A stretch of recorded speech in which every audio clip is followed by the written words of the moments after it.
So sa first line, yung word na companion. Nakita niyan? Sa original language, it means general contact. Parang acquaintance. Yung kakilala. O yung nakakasilimuha mo lang. Okay? Pero hindi siya yung tunay na kaibigan. Okay, malinaw? So yun yung nasa first line. Sa second line naman, yung word na friend, yung root meaning niya is to love. Okay? Yung idea is a bond or commitment na hindi mo makikita dun sa word na companion. Okay? So dito sa pangalawang sinasabi ng Proverbs dito, itong friend na to loves, itong friend na to is committed.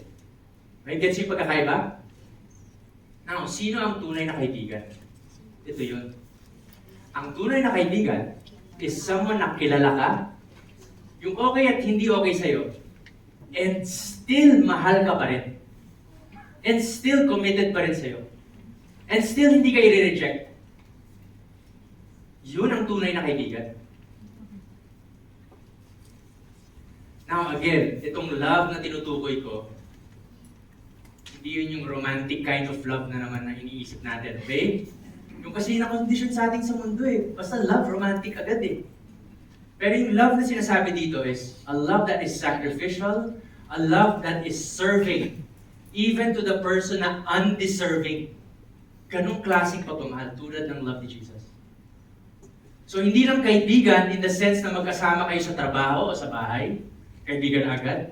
Hindi lang kaibigan dahil hindi kayo naaway, tapos laging linalike lahat ng post mo sa FB. Hindi rin yun agad-agad kaibigan. Pero kaibigan in the sense na kilala kita, kilala mo ako, mahal kita, mahal mo ako. So hindi lahat ng kakilala kaibigan agad. Kuha nyo? Agree ba kayo? Yes. So itong tipong friendship na to, hindi lang yung hi, hello.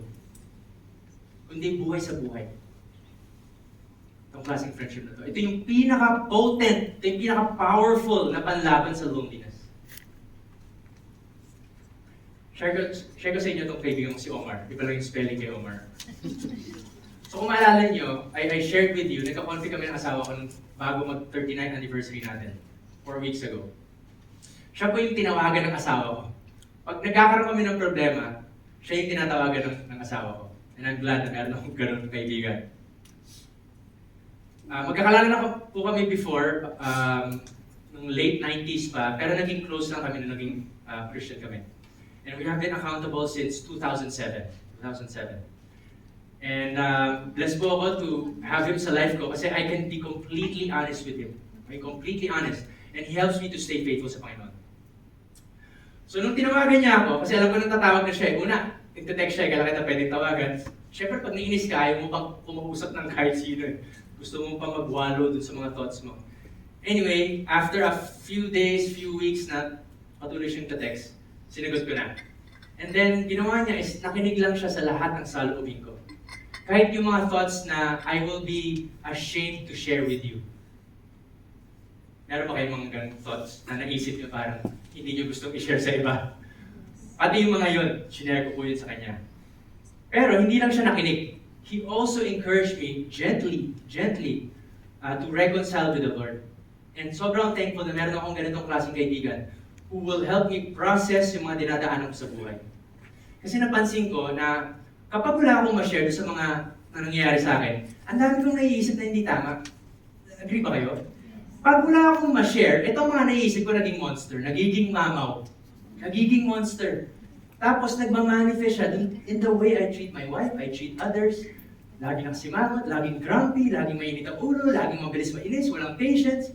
Nagmamanifest doon. Mula dun sa mga iniisip ko. Kaya hindi maganda na nakastock yan sa ating mga isip. Yun ang benefit ng meron kang tunay na kaibigan. You can share with someone, alam mong hindi ka i-judge, hindi ka i-chismis, pagpe-pray ka, susuportahan ka, mamahalin ka. Hanggang makalampas ka dun sa trial na yun. Yun ang tunay na kaibigan. Meron ba kayo nun? Meron ba tayo nun? So, ang tanong ko sa atin, meron ka bang friend na you're completely honest with, na alam na nangyayari sa'yo, and you allow to speak truth nang walang pag-aalinlangan sa'yo, at ganun ka rin sa kanya. Meron ka bang ganun klaseng kaibigan? Friends na willing kang pakinggan at hindi ka aayusin. Kasi may ibang ganun eh. Yung advice lang na advice. Friends na ituturo ko pabalik sa Diyos. Okay, at least isa. At least isa, okay ka na. At least isa. Kung wala, you pray. Kung wala, you ask the Lord.